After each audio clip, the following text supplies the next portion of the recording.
This is the 3 intake system, making it a total of 6 200mm fans. Okay. All right, so my computer's been shutting down. I believe the issue has something to do with the power supply. So I got this USB cable. I have to plug it into the USB-C socket, and then this goes into a power supply. And then Corsair has an app where you can modify it from a multi-rail setup to just single. So I'm gonna try and take this thing out. I'll show you guys around, see what this machine is all about. So let's take a look. All right, let's see. Can you guys see this magnificent front? Absolutely dusty. So we're gonna dust this a little bit.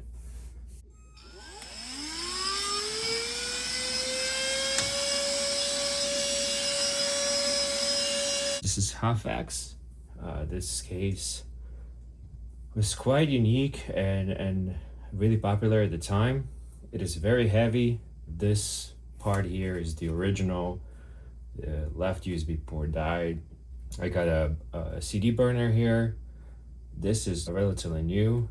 I just wanted to expand a little bit of and get USB-Cs. It's powered by actually USB 4, believe it or not. All right, so we're looking at Evercool. It is designed for hard drives, and it has a front intake. So I ended up splicing here an Noctua. I believe this is 90mm fan, and then on the other side there is the SSD. So you can see that I used like a really thin mesh, and it helps, you know. Like you can see that the fan is not even covered in dust, which is great. Really neat. This here was the original. It was a hot swap here, so you could easily just not anymore, but would have been able to take this out, have the hard drive here. I can't take it completely out because there are cables. Unless no, it's actually good. Yeah. I usually have here your USB key with Windows installation.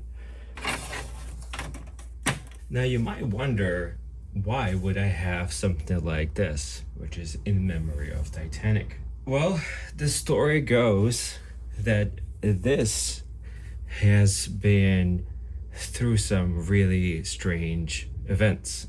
I forgot the exact year that I assembled it, but this was my first gaming machine. And when I moved, I left it with my mom just so it could be her office computer.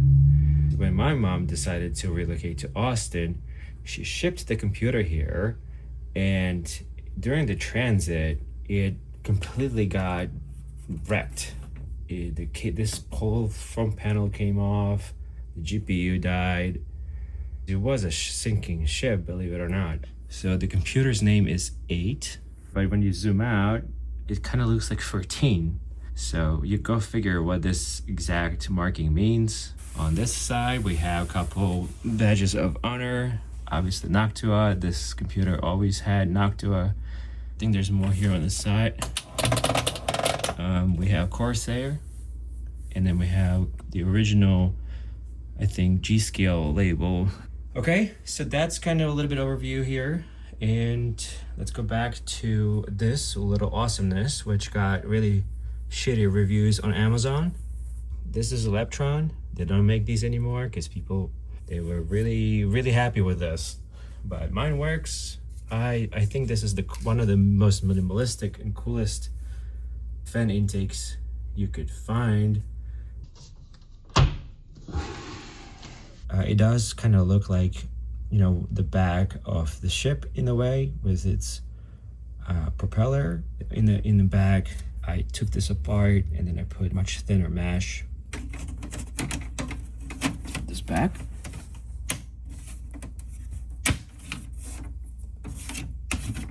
Also, if you wonder what this is, it is Wallhacks. You know, I am a dedicated gamer. I love CS. I've been playing CS for a very long time. I just got this little Wallhacks glove, which is actually really useful. You know, my hands sometimes get a little sweaty, and I rub against the gaming mat, and It kind of slows you down, but this kind of removes that friction. It just kind of looks cool, yeah. But anyways, so that was the front, right? Let's now put it sideways. All right.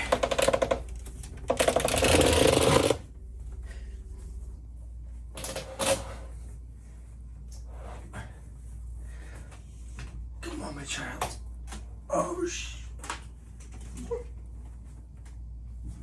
this thing is a monster in weight. Isn't that awesome? I'll tell you guys all about it in just a second. Let me just dust this.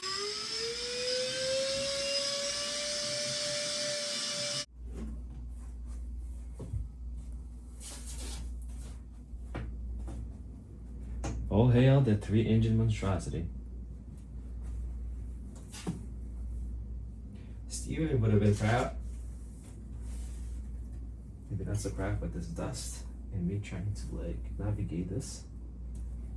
Yeah, this is the 3 intake system, making it a total of 6 200mm fans. Okay.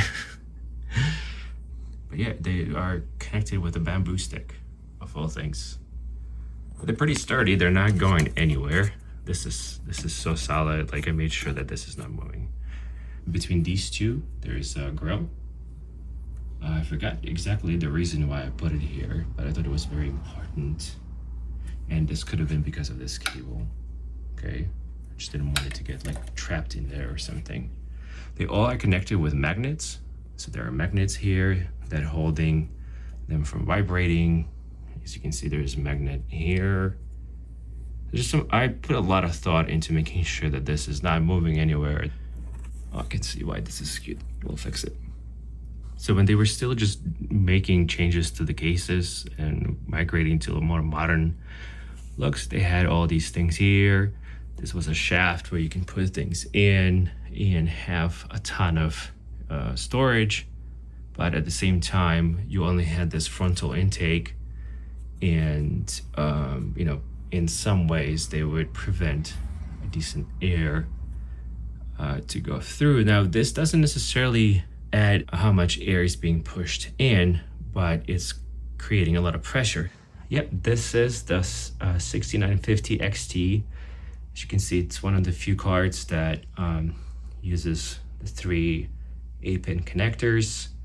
It is an absolute radiator. It could seriously warm up your room in the blizzard. And as of right now, it's crashing because it requires more juice to run, as if this wasn't enough. But it's not its fault. It's just, for some reason, Corsair put here a multi-lane setup. I guess they didn't account that someone could release something like this. All the power cables, they kind of are like routed, especially the GPU ones, under these. These are extension cables, and they're running under here for quite of a neat look. So our job is we're gonna just dust it a little bit, okay? And then we're going to connect this cable here and into a USB 2 port. But as you can see, try to get there. So we'll have to take the GPU out and then do that. Just want to show you guys what I'm talking about. Let's see here. So you guys see this guy over here? All right, I need to push it out. So I need to unlatch it so we can take the GPU out, but it's easier said than done. So let's take a look.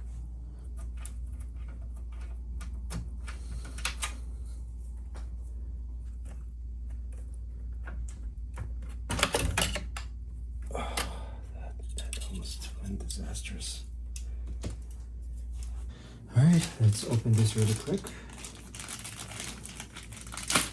So hopefully we could connect this cable here and then also into the USB 2.0 socket. Okay. Would you look at that? All right, Corsair, what you got for us? This is a bit better. So you guys see this port right over here. This is where we're going. All right, we are all set here. We have our USB cable connected to this unit.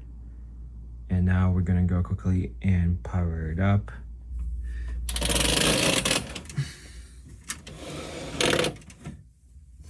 By the way, this is the power connector. All right, this is like your AC unit power connector. Oh, come on, dude. Absolute monstrosity. I am doing a terrible job. So this is the only LED light in this computer. It is incredible. Man, that was an exercise. But yeah, there is no LED light besides that one in the back, and you can't even turn off that one. At least not to my knowledge. All right, well, I think let's take a look. Let's fire it up and see how it loads.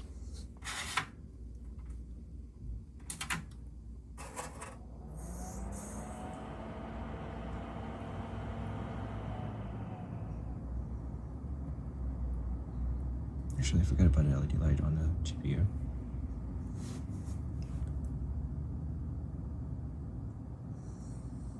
Pretty nice. We have a boot. Very cool. All right. That was quite incredibly fast, uneventful so far, which is good. Here's the Leptron. Very interesting, and I really like it. Surprisingly, I've been very faithful. Super quiet, like everything is running on max.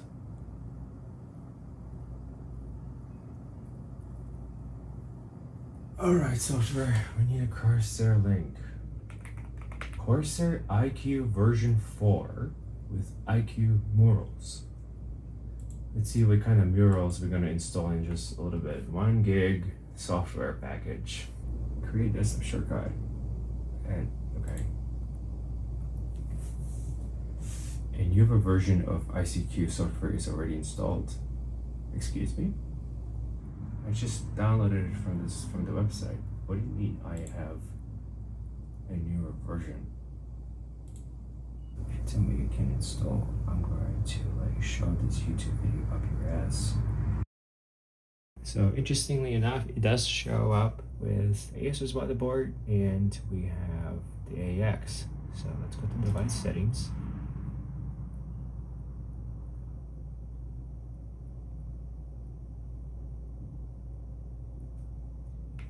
Jesus Christ, there is no OCP.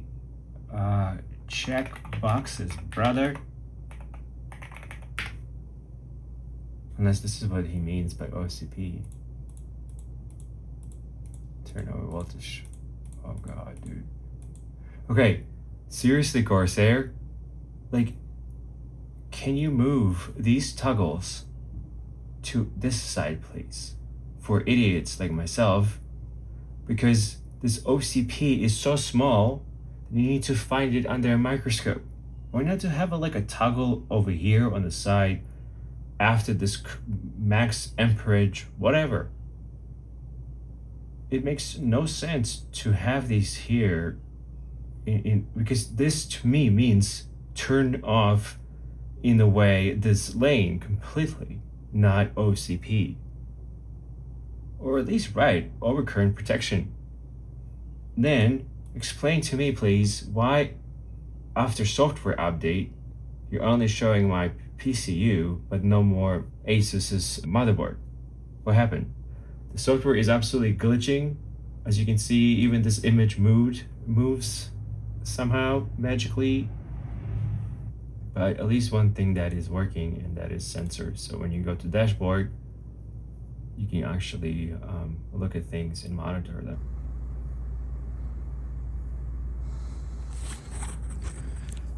Not a back cable management for a case, I'll tell you. I'll tell you guys that. But yeah, I don't know why I'm having this blinking light. This could be maybe a faulty GPU as well. Maybe like drawing too much current on the single port. I'm going to keep an eye on it. I'm just gonna rewire these cables the way they were so they're not like random. There we go. So this is how it looks. What do you guys think? Should we remove this student thing out of here?